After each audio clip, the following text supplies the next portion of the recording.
I want you to close your eyes for a second and just, picture the biblical land of milk and honey. Oh, right. Yeah. If you are like most people, you are probably imagining this lush, rolling green paradise. Like a literal Eden. Exactly. Gentle streams, perfect weather, maybe food that practically just falls from the trees right into your open hands. Yeah, it's universally understood as the ultimate divine reward. Right. But what if I told you that this famous ancient promise was actually describing a dusty, rocky, completely barren wasteland? I mean, it completely shatters the traditional understanding of that entire narrative. It really does. It takes a story that we've always been told is about passive reward, Mm. just obeying and getting a prize, and turns it into something incredibly demanding and honestly deeply relevant to how we operate today. Totally. So welcome to the deep dive. We are looking at a really fascinating framework today that originated from a theology lecture at the Kenosis Winter Seminar. Right, focusing on something called exile theology. Exactly. But I want to be clear right up front for you listening, this is not a dry history lesson about ancient times. No, not at all. We are going to completely redefine our understanding of faith.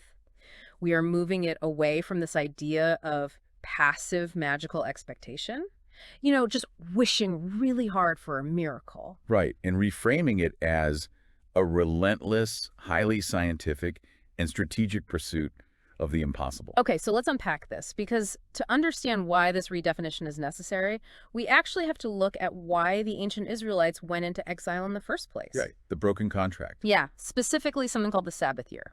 The Sabbath year dilemma is just, it's the perfect entry point into this. Right. Because on paper, the rule for the Sabbath year was incredibly straightforward. Like a simple set of instructions? Exactly. Every seventh year, the Israelites were instructed to completely let their agricultural land rest. Wait, so like no planting seeds at all? None. No Yeah. planting, no plowing, no harvesting the crops. What? And in addition to letting the land go fallow, they were supposed to forgive debts and allow the poorest people in their society to eat whatever naturally grew in the fields. Okay, but what was the payoff? Well, the divine promise attached to this massive economic halt was that if they kept the rule, they would receive a massive double harvest in the sixth year. Ah, I see. Yeah, that double harvest was supposed to tide them over until year 8. Okay, but let's be real here. If I'm an ancient farmer, or honestly even a modern farmer, my entire survival depends on that soil. We are talking about waking up at 4 in the morning, breaking your back, pulling weeds in the blazing hot sun until it is too dark to see. It's brutal work. Right. So if someone tells me, hey, take a year off, it'll magically work out, I'm going to ask to see the grain in my barn first. Naturally, you'd want proof. Exactly. If they didn't actually see a miraculous double harvest suddenly appear in their fields in year 6, they weren't going to take year 7 off. No, of course not. It's essentially asking them to bet their lives and their children's lives on magical thinking. No wonder the historical record shows they ignored it and just kept farming. You are hitting on the exact psychological block they faced. Yeah. I mean, they couldn't bring themselves to blindly trust that sitting idle would result in survival. Because there was no safety net. Right. The harsh reality of agrarian life meant that if you didn't work, you starved. Mm-hmm. So they ignored the rule because following it seemed like a guaranteed death sentence. Yeah, that makes total sense. But this is where they fell into the trap of a superficial, purely literal reading of the text. A literal reading? Yeah. They read, "Let the land rest and you'll get double," as a literal, transactional magic trick. I see. They were waiting for the universe to just hand them a paycheck they hadn't worked for. Precisely. And this introduces a crucial concept from the seminar, which is superficial versus underlying meanings. Okay, break that down for me. Well, the literal reading is almost always just the surface layer, right? While the functional, transformative truth is hidden underneath. We see this explored heavily in the New Testament with how Jesus interpreted ancient laws, like take the commandment, do not murder. Right. Pretty straightforward. On a superficial level, yes. If you haven't physically ended someone's life, you've kept the law. You get to pat yourself on the back for being a good person. Sure. But the underlying meaning, taught later, was that it isn't just about the physical act. It is about the internal anger, the hatred, the contempt that leads to violence. Oh, I see. If you harbor that anger, you are violating the spirit of the law, even if your hands are clean. It demands a much higher level of self-awareness. Exactly. There's actually another great example of this dynamic from the source material, with the crowd wanting to stone the adulterous woman. Oh, that's a perfect example. Yeah, because the crowd is totally locked into that superficial layer of the law. Hmm. She broke the rule says she must be stoned, therefore we throw the rock. Right, it's completely binary to them. But Jesus doesn't debate the legal code with them. He just kneels down and starts writing on the ground. It is a brilliant psychological pivot. Yeah. By writing in the dirt, he forces a pause. The text doesn't explicitly say what he was writing, but the overarching argument is that he was exposing their own hidden internal sins. He dragged their attention away from her literal cry. Yes, and forced them to confront the underlying reality of their own imperfections. The mechanism there is shame and realization. Wow. Once they actually saw the hidden truth of their own flaws, they couldn't uphold the superficial execution. They dropped their stones. And so the Sabbath year rule operated on that same dual level. Exactly. It had a deeply hidden underlying meaning that the Israelites completely missed because they were paralyzed by the superficial promise of a magical double harvest. Which brings us to the million-dollar question, what actually was that hidden meaning? Right. To figure that out, we have to pull back and look at the actual dirt they were standing on. The geography. Yeah, the geography of where they were trying to farm. And here's where it gets really interesting, because we go back to that famous land of milk and honey. We really need to talk about the Fertile Crescent here, specifically the region of Canaan. Okay, set the scene for us. When modern people hear Fertile Crescent, our brains immediately conjure images of an untouched paradise. Like a lush Eden. Right. But the geographical reality of Canaan was remarkably harsh. Compared to the rich, predictable river valleys of Egypt or Mesopotamia, Canaan was rocky, dusty, and largely barren. Really? Yeah, it relied on highly unpredictable rainfall. Mm. It was not a ready-made utopia by any stretch of the imagination. Okay, I have to pause you there because the cognitive dissonance is huge right now. Oh, for sure. If this is supposed to be the ultimate divine promise, the grand reward for this chosen group of people after generations of slavery, why march them into a barren desert? It seems counterintuitive. Right. If you are a deity promising a reward, why not just drop them in a ready-made paradise where the food actually does fall off the trees? Why give them rocks? That is the pivotal realization that changes everything in this framework. The environment wasn't a mistake. The harshness was the point. Wait, really? Yes. The instruction was never, go to this place and passively eat the natural honey. Okay. The hidden underlying meaning of the promise was a command to transform that barren land into a land of milk and honey. Oh, wow. It was a crucible. The rocky soil was meant to force them to develop new methods, to innovate, to build terraced farming, to master water conservation. It was designed to force them to use their intellect to overcome the impossible. So it wasn't a gift basket. Not at all. It was a construction site. It was a blueprint and a pile of raw materials, and the reward was the person they would become by building it. That is a phenomenal way to put it. And we can see a modern parallel of this transformative, active faith in the source material story of Elder Kim Young-ki. Right, the farming example. Yeah. He didn't approach agriculture by looking for the easiest, most fertile plot of land he could buy. He deliberately sought out the most barren, abandoned, seemingly hopeless plots of land available. Which, if you were trying to run a profitable farming business, sounds like career suicide. On the surface, yes. It looks totally foolish. Yeah. But his faith wasn't about praying over rocks and waiting for wheat to spontaneously sprout. He approached it scientifically. What did he actually do? He took soil samples. He analyzed exactly what chemical nutrients were missing from that specific plot of earth. He studied the drainage. He did the math. Exactly. And then he applied the exact right fertilizers and modern agricultural techniques to systematically turn that wasteland into highly profitable farmland. That's incredible. He didn't wait for a miracle.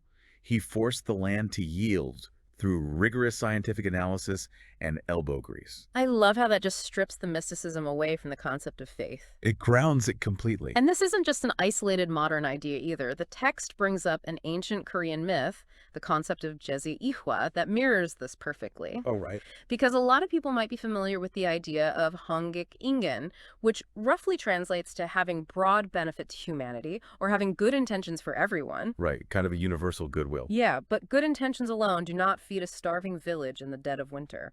They absolutely do not. Right. And that's where Gen Z Iwa comes in. It represents the practical application of those good intentions. The action part. Yes. The mythology details how early leaders didn't just wish for peace. They actively used science and agricultural experts to develop sustainable farming methods. Okay. The mechanism here is crucial because when people are starving in winter, they resort to pillaging and murdering neighboring villages just to survive. It's desperation. Exactly. So by using practical knowledge to solve the hunger problem at its root, they eliminated the desperate need for violence. Wow.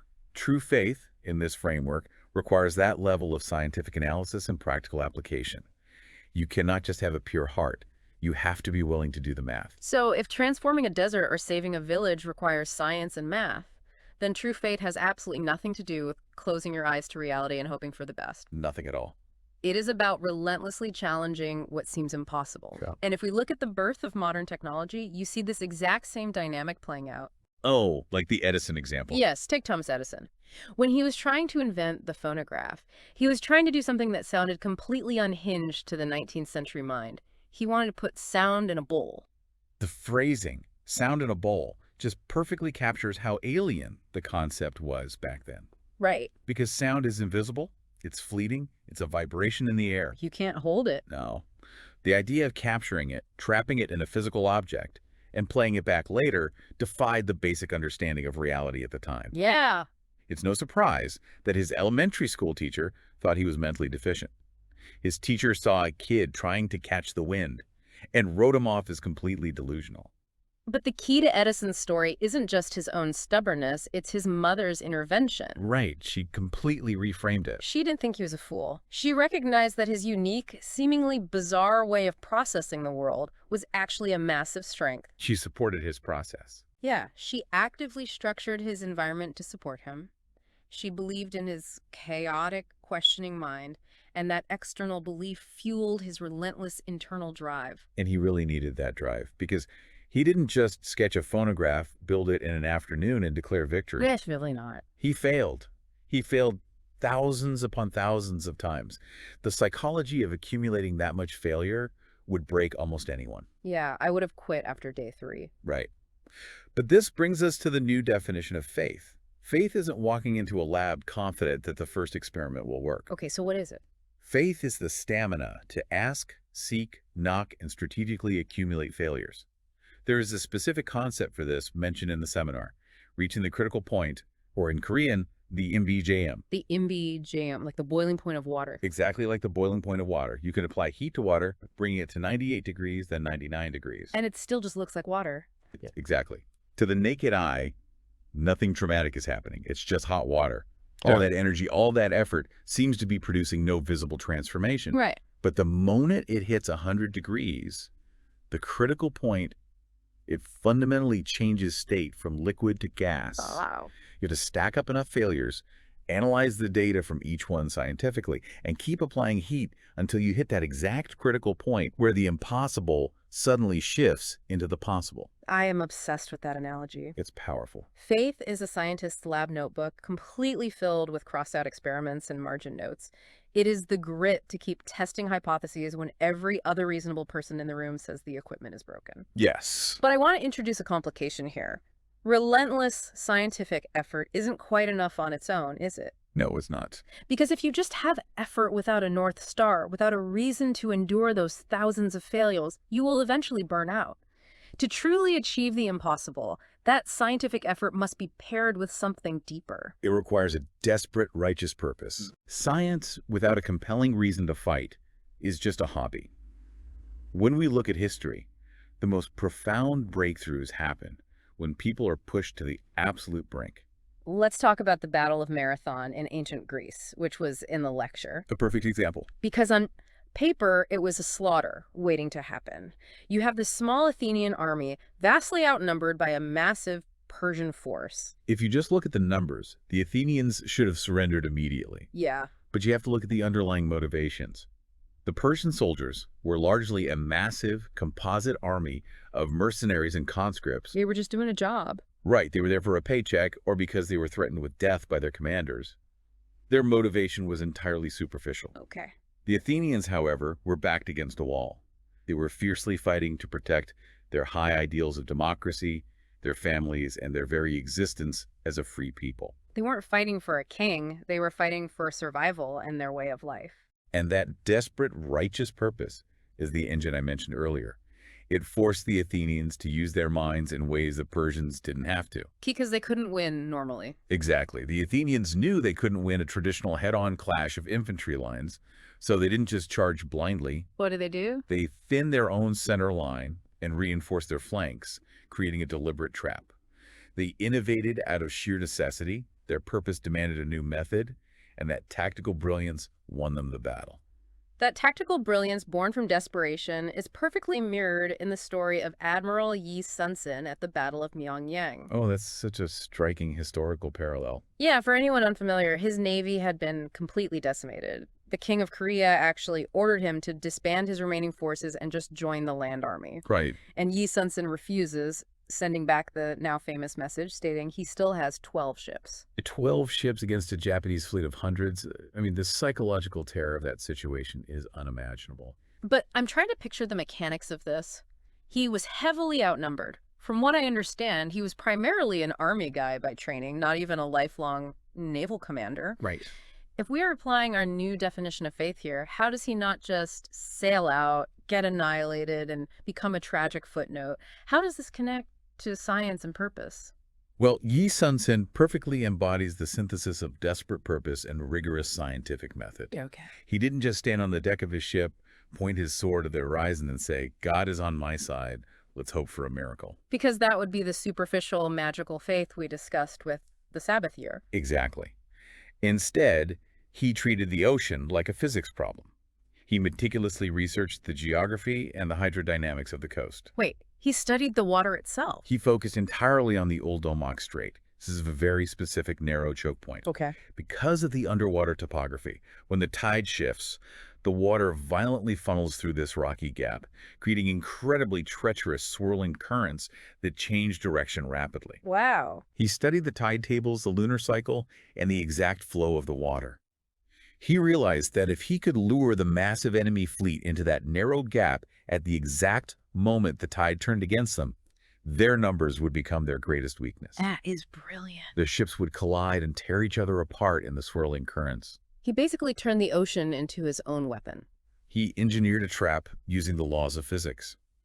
And there is a profound argument to be made here about divine inspiration based on the text. What do you mean? Whether you interpret inspiration as a literal message from above, a sudden subconscious breakthrough in a dream, or just a crucial tip from a local fisherman about how the tides work, that inspiration rarely comes to the passive observer. Ah. It comes precisely to those who are already holding on to a righteous purpose and are desperately, analytically searching for a method. The breakthrough is the reward for the research. That makes total sense. Let's bring this out of ancient history and military strategy, though, and into your neighborhood right now. Okay, let's do it. How does this grand theory play out for the listener in a modern, everyday setting? How does this finally explain the Exile theology we started with? Right. There is a very practical analogy in the source material about a restaurant owner that ties this all together perfectly. It really is the ultimate litmus test for this theory. Yeah. Imagine a hypothetical, but very common situation where a business owner, let's say a Christian restaurant owner, decides to close their business on Sundays for religious reasons. Okay. They are willingly giving up what is traditionally the busiest, most profitable day of the week in the restaurant industry. Which is a massive financial hit. Huge. And many of them make this choice, assuming that if they just have enough faith, God will magically intervene and double their Saturday profits to make up for the loss. Wow. They just expect the community to blindly compensate them for their religious convictions. That is the exact same mental trap as the ancient farmers waiting for the magical double harvest in the 6th year. Exactly. I'm taking year 7 off, so the universe owes me a double yield. The exact same mentality. And let's look at the harsh reality. Operating a restaurant that way usually ends in bankruptcy. I'm not surprised. Because closing on Sunday and just hoping the math works out is a purely superficial faith. It is demanding a magical transaction without doing the underlying work to justify it. So if I'm that restaurant owner and I still want to close on Sunday, what does an underlying active faith look like? Underlying faith means confronting the brutal reality that you are voluntarily losing 15 to 20% of your weekly revenue and then using your intellect to scientifically solve that deficit. You have to figure it out yourself. Right. It means you cannot just be a good restaurant. You have to be undeniable. Yeah. You have to do the incredibly hard grinding work to develop an unbeatable recipe. Yeah. You have to obsess over your supply chain to get the best ingredients. You really have to stand out. You have to create a dining philosophy or design an interior atmosphere that is so deeply compelling that people absolutely have to flock to your business on the other 6 days. You don't wait for the double harvest. You engineer the double harvest yourself through excellence, innovation, and magnetism. You build it.